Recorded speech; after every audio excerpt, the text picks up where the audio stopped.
How do you think feminism is doing in 2017? I think it's definitely on the decline. I think I read a statistic recently that less than 15% of women in the US even support it. I saw Milo giving a speech last year where this girl came up to the microphone and told him, I don't know what your problem is. Feminism is just about equality. And he pretty much told her the flatline truth. Most women do not support feminism. Most women don't agree with you, and that says a lot about it. I think a lot of women are realizing that women's liberation didn't really do them a lot of favors. In fact, it made them a lot more miserable. And they are waking up at 35 with maybe a job that they hate, being chained to a corporate desk, and their ovaries are dried up and they don't know if they'll be able to even have children. And they think to themselves, what have I done? And you see the results of these women like Ashley Judd, who didn't have children and who turned out to be a complete psycho later in life.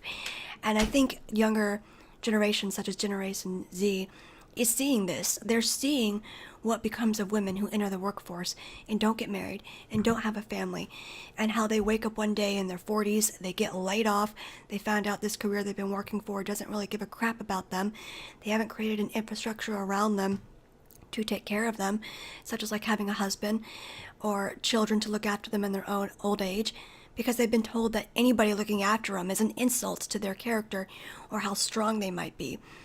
We've destroyed gender relations where women see men as the enemy rather than as an ally and being a partner in life and looking after each other.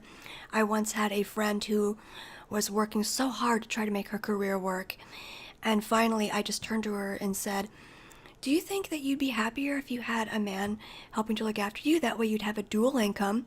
You'd have someone to help raise your child, because right now you're a single parent and you're stressed beyond anything that you can handle. I mean, and you won't admit it, but every time I come over, you've got the boxed wine out.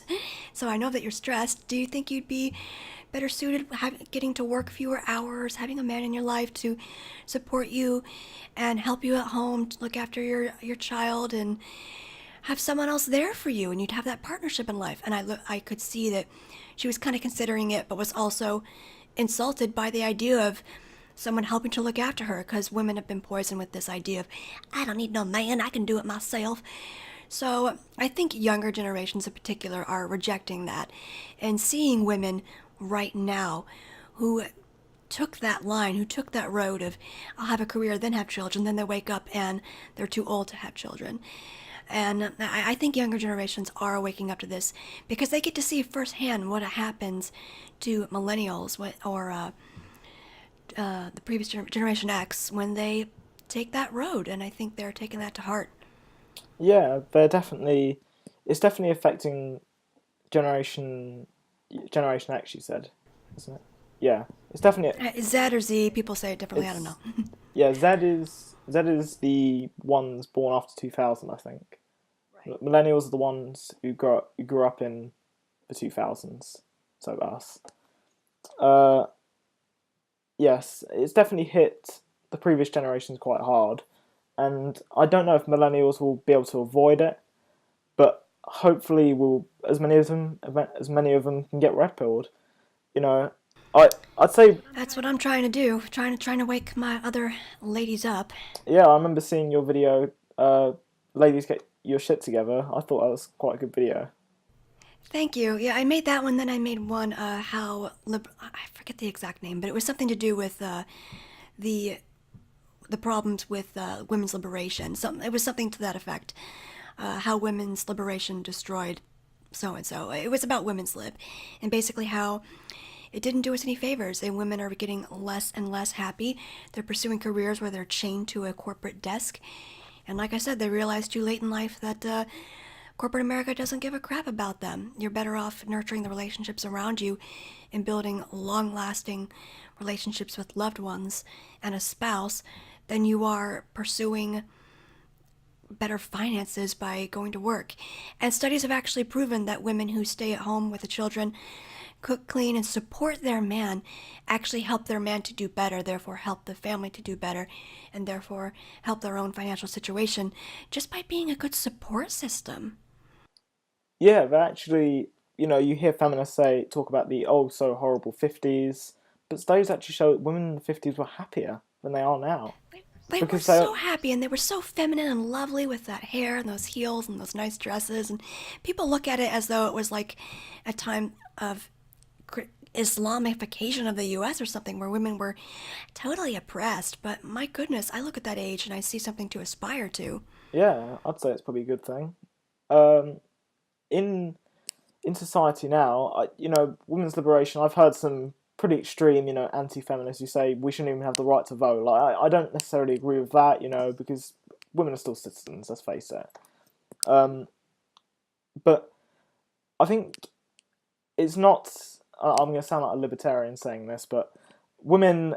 It's not the state's business to decide what women should do, but it should definitely be encouraged for them to stay at home and look after the children. It should be instained in culture. As the great Andrew Breitbart said, politics is just downstream from culture. Right. I read Bart's book, Righteous Indignation. It was definitely a good book. But I personally, this is going to sound extreme to some, I'm sure, but I think we need to bring back shaming. I think we need to bring back shaming single motherhood because I've never, ever, ever, ever, ever met a really, really happy single mother. We need to bring back shaming in a way that encourages women to make good choices because we have enough evidence now to show that certain behaviors and certain patterns in life of going to college, getting drunk, and sleeping around doesn't produce happiness. So, and if you talked about something like that, women doing that in the 50s, people would be repulsed. I've heard stories of in the 50s women saying things like, oh no, you can't come into my house. If my landlord knew there was a man in my apartment, my reputation would just be destroyed. And maybe that was a bit extreme for those days, but back then there was a certain standard of virtue that women were expected to possess that we have just lost. I can see where you're coming from with that view, but I know where you're coming from, but there's softer solutions to it. But whether they'll work or not is we don't know. So I can see where you're coming from with your. I guess as you described, it sounds more radical, but Yeah, I am radical according to some people. I definitely don't agree with these people that say that women shouldn't have the right to vote. That's just, it's never going to happen, and it's too extreme even for me. I think I heard Black Pigeon Speaks talking about that and other people. But if you look at the results, something like 51 or 52% of white women in this country voted for Trump. I personally think that one house, one vote wouldn't be terrible. I think we need to make it where if you're on the welfare state, you cannot vote because you have a vested interest in the left in providing those funds. That gives you a conflict of interest. Certain things like that I think we need to clamp down on so that those who have an interest, such as like in the Israel lobby or have an interest in the welfare state and being provided by it, shouldn't be allowed to vote. But we can't go back to women not being allowed to vote. That's just, it's not going to happen. yeah, it's Yeah, I too don't agree with radical. people who go down that road. To be honest, I'd say I guess first wave and second wave feminism is probably a decent thing, but it's just a third wave that's very extreme. The third wave has been cataclysmic. There's this idea, and we were talking about this just a few minutes ago, that it's the evil patriarchy controlling everything. Women even couldn't even write for a publishing house prior to the 1950s. It was male dominated, but you look at those industries now, and they're female dominated. I've had several male friends who were authors who had to submit to a publishing house under a female name and under a Latin surname just to make it just to get published because it is so female dominated and all they want are people of color submitting so they could get that diversity quota. So it was to the extreme as far as being controlled by men then, and now it's to the extreme now of being solely controlled by women.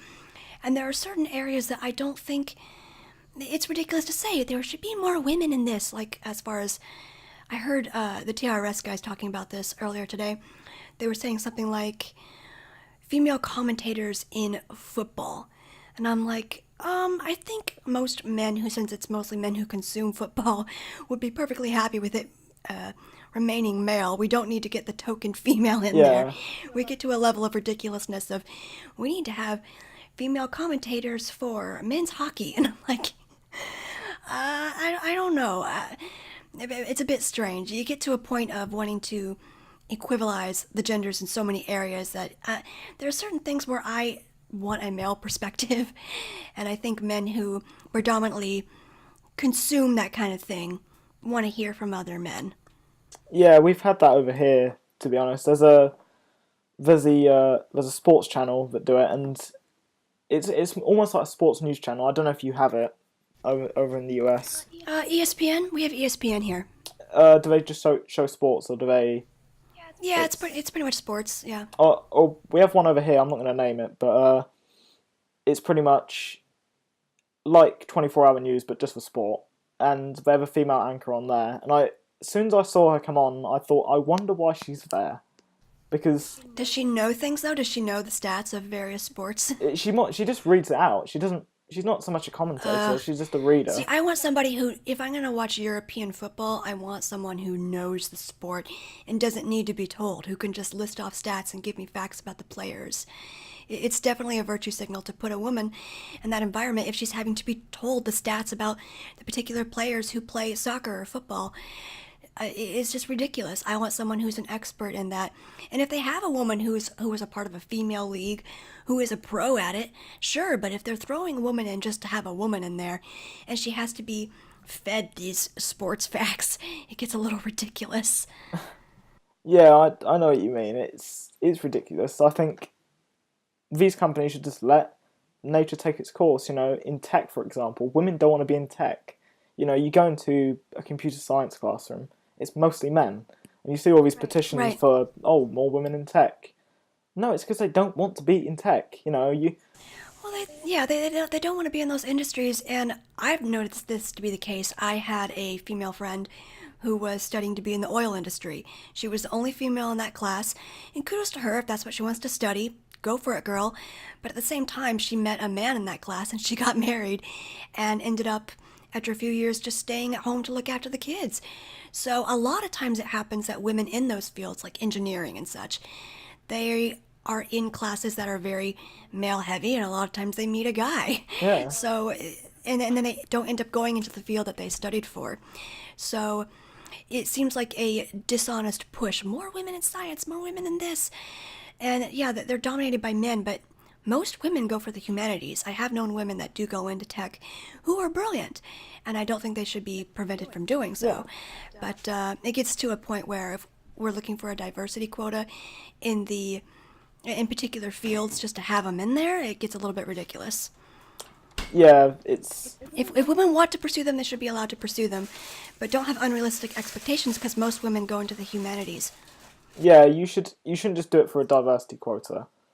It should be, you should let nature take its course, as I just said. You know, if you go into And then they say that things aren't even if fewer women are in that particular field, when in reality they're not applying for that field. yeah, you know, and in fields where there's more women, you never hear a feminist say, "Oh, let's have more women in makeup stores." You know, Right, let's have a man at a women's perfume counter. yeah, It gets a little it's ridiculous. I've seen men at women's like makeup counters just walking through, and the only time they're there is if they're gay. But we Right. need more Yeah, they're usually gay. more straight Yeah, white if I see males. men at a female makeup counter, they're usually gay.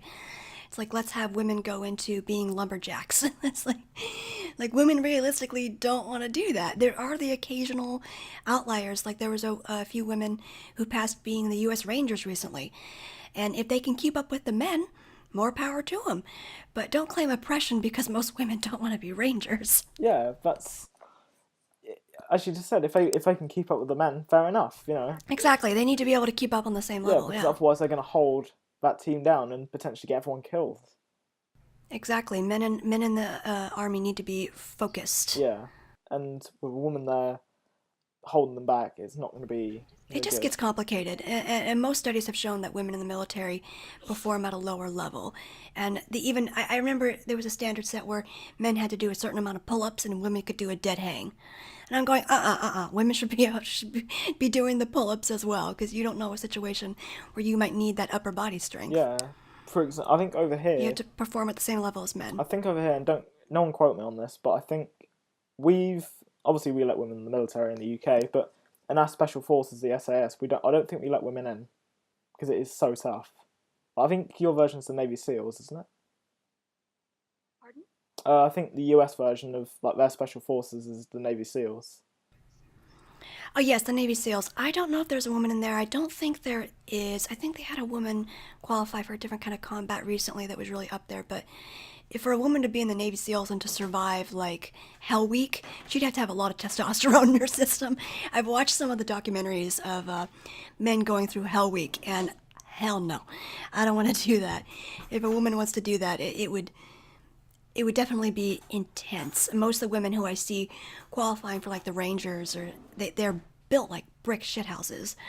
They have the build, and most women don't have that build.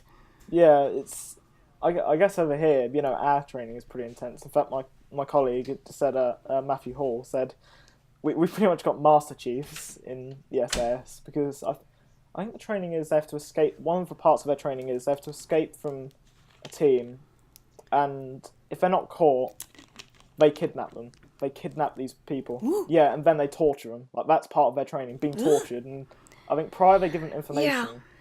to not release it. Right. And they literally They have to train for being a POW, right? Yeah, and they beat the crap out of them, and that's part of their training. Yeah. And if they break, well, they failed. Right. Well, they need to make sure that they're not liabilities, and if they were to get captured, that they wouldn't reveal state secrets. So it makes a great deal of sense that they would have to be trained in that capacity, and I just don't think most women would want to do that. Yeah, if women can make the first part, fine, go ahead. If you can get past every single stage of that training, fine. Of course, at the same But level. don't claim oppression when you can't, Yeah. and then try to have the rules changed to suit you. Yeah, that's just not okay because you'll end up getting everyone killed, and you'll put national security at risk. I think most women don't have a realistic aspect or a perspective as far as battle is concerned, because you see so many women fighting for transgenders being in the military. And I'm like, okay, you're wanting us to be more accepting of these people because supposedly they're killing themselves because we're not tolerant enough, and your idea of being sympathetic to them is putting them in battle where they might get slaughtered? Really? So it's like, I understand where you're coming from an empathetic perspective, but this is battle we're talking about here. There's nothing empathetic about it. It's about breaking and destroying things. That's it. Yeah, if these transgenders can't even handle someone using the wrong pronoun against them, Exactly, I don't and think they're making going to it be a able to. crime. Like, Yeah, I don't think they're going to be able to handle being thrown into a war zone, being kidnapped, and beaten the crap out of, and not giving anywhere state or a drill secrets. sergeant. Yeah, a drill sergeant yelling at them, "Get down and give me 10, you maggot!" Oh my God, you called me a maggot! Yeah, throw a breather. Yeah. Yeah, maybe I can imagine that actually happening. Like the reason for Trump's transgender ban wasn't for them not being strong enough. The reason was, they were demanding healthcare from the army for their treatments. Right, to pay for their operation. And I'm sorry, your personal gender identity is not the military's problem. Yeah, it is not. So just thinking to Trump, how do you think he's doing so far? I'm very mixed about it. I remain supportive but skeptical, but he's revealing himself to be more and more boomer as time goes on, and the boomers have some perspectives about things that I strongly disagree with. If you'd asked me a couple months ago, I probably would have said a C+. Now I'm going with a D+. Because when he handed over DACA to Congress, that pissed me off. That was one of the first things he promised to just nip in the butt. And he broke his promise to his supporters. If we legalize DACA, it's going to be demographic winter in the U.S., and we'll have tons more Hispanics who are legal to vote, and Hispanics have a ton of kids who also vote left, and we'll probably never have another Republican president ever again. So, and then with the Syria thing, that pissed me off as well. I made a whole video about this. I am alt-right, and I don't want us involved in foreign wars, particularly ones that serve the interests of countries that I don't agree with. So, yeah, I'm not particularly thrilled. I remain supportive when he does things right. I remain skeptical and very critical when he does things wrong. Yeah, I hope Trump doesn't take the US into illegal wars like previous leaders have done. I'm sure you know who I'm referring to. Yeah, that's where I get the boomer thing from, because all the boomers are like pro-Israel, pro-Israel, and when you see wars in the Middle East, it's my opinion and many others on the alt-right that those wars are in favor of Israel. They're not in favor of America's best interest. If we were looking out for America's best interest, we would have closed the borders after 9/11, and we didn't. We let more Arabs into this country. It's very clear once you start doing the research why we're in the Middle East, and it's to stable governments that put Israel at risk, and that's a very boomer attitude.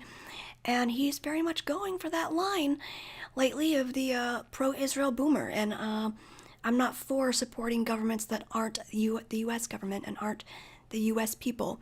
So that really pissed me off. I remember I went out with my boyfriend the day after that happened. We could barely even speak to each other. We were so upset and in our own heads. So, yeah, I remain supportive but very skeptical. Yeah, I remember the freak out on the right from that. I think the only people who weren't annoyed were the neocons, but that's inevitable. Of course Well, they are. because they're pro-Israel and attacking Syria is in the interest of Israel, And keeping yeah, it safe. they're So, interventionists as well. right, the interventionists, and honestly, it's one of the most actual racist things in the world to want to go to the Middle East and force capitalism on them. We're going to spread democracy and freedom, regardless of whether or not they want that. And it's just ew. It's just ew. Who are we to say that a country's ruler isn't good enough? We're going to take him out and put in one that we like. Like, that's. That's a type of arrogance. Yeah, it's just a type of arrogance that there aren't even words for. And go America, we're going to spread American democracy to the Middle East. And it's a very neocon boomer type of attitude. And when Trump did that, he just sounded just like Bush to me, and I just went no no no no no no no no ew ew ew. So when he does decisions like that sound very boomery and sound very of that neocon mindset, I will continue to criticize him. I think we do need to criticize, and we don't want to we don't want to become cult-like, like Democrats were with Obama. They refused to criticize him, and yeah, go on. Well, there are various things that Obama did that Trump has taken the blame for, like the travel ban. Obama wrote up that travel plan, and Obama put sanctions against Venezuela. Does that mean that Obama was racist against Venezuelans? No. Venezuela under Maduro has completely collapsed into alt-right socialism, and we don't want them coming here and having refugees come here and destroying the infrastructure over here. So say no to Venezuelans coming here. That, although I don't want to say anything positive about Obama, was a good decision. But when Trump does it under very similar circumstances, and it's written by Obama, you hear outrage. They don't care. They have blinders when it comes from him. Yeah, it's with the Obama presidency, no one would criticize him who was a Democrat. It was only the Republicans, but that's obviously going to happen. You're gonna criticize the other side, and for us not to be hypocrites and be as bad as them, we need to criticize our own president if he does something wrong. That's something else that irritates me is the fact that the Republicans would criticize him, but now they're showing themselves to be completely weak. Like all this time they were criticizing Obamacare. Obamacare's bad. Obamacare's terrible. Obamacare is socialism. And now that they had the opportunity to change that and repeal Obamacare, oh, it's not right. It's not being done right. We need to do this. We need to do that. Now's not the time. They're always the party of next time. And that's one of the reasons why I don't really like the Republicans is because they're weak. They're just weak. They get in there and they run on their morals and their standards, and then they get in office, and it's just like, oh, we need to negotiate. We'll get to it next time. So, yeah, not best pleased about that either. Yeah, I think the reason for that is, from what I can see, is because the Republican Party, just like the Conservative Party in the UK, is full of career politicians. They've never Yeah, done and a proper job. they're all like '90s liberals. Yeah, they've never done a proper job. They're just there for themselves. They're there to get a reputation, leave, make $800,000 speeches to banks, and just go. That's all they're there for. Hmm. They don't care. I think that a lot of the, excuse me, I think a lot of these government jobs, whether you're a congressman or a senator, honestly, this might sound radical to some, but I think they need to be unpaid. I think being a part of the government in any capacity, when you're working in Congress or as a state senator, House of Representatives, what have you, I think they need to be unpaid jobs. I think the people that are in there need to be there because of their conscience, because of their beliefs, and because they want to push that forward, and for it to be illegal to accept any money for those positions. I think we'd see a lot of decisions being made differently if that was actually the way things were run. And from my research, that's how a lot of the founding fathers in the U.S. wanted it to be run, but that didn't last long, obviously. Yeah, I think doesn't the president earn? I think it's $400,000. I'm not really sure of the income, but he gets a stable income for the rest of his life. Yeah, I think I can sort of see where they're coming from with a pension after, like, as long as it's not Sure, after. ridiculous. Maybe after, yeah. Yeah, because to be honest, being the president or the prime minister is a stressful job. Because no matter what you do, someone's going to hate you, and you need a Right. break after that job. God. I could see there being a pension afterwards. I mean, if you notice this, every single president that goes in office with a certain hair color comes out white. Yeah, Clinton came out white. Reagan came out white. Bush came out white. Obama came out white. Every U.S. president that's gone into the office went in with a particular color hair and came out completely white. So yeah, the stress factor is unimaginable. I could see there being a pension. I wouldn't have any problem with that, but I do think it needs to be a service that they do for the public, for their personal beliefs and things that they want, rather than for an income. So they can't be bought off. It needs to be made illegal. yeah. But yeah, it's not going to happen. I guess one of the good things about Trump is he's so rich that he can't really be bought off because one, I don't know if he'd actually do it. You can speculate if he's that moral or not, but he's just so rich that he can't be bought off. There's not many people who can buy him off. He can't be bought off, but he's proven that he can be easily manipulated. I'm not a fan of Jared Oh Kushner. no, I hate him.